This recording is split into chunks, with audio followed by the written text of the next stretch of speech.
Maswerteng hapon po mga ka-STL. Narito na po ang resulta ng STL Pangasinan para sa araw na to, second draw.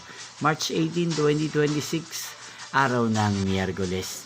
Naway, mga natayaan nyo pong mga numero kanina ay manalo nawa ngayong hapong ito, 5 p.m. Kaya tunin nyo na po ang inyong mga ticket. Narito na po ang resulta.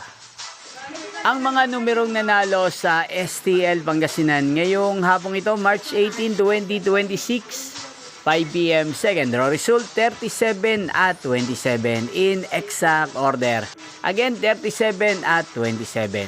At ngayong hapong ito sa STL Pangasinan, atin pong i-shoutout si Ate Shirley ng Pangasinan. Shoutout po sa inyo, Ate Shirley. Sana po ay nasa maayos kayong kalagayan.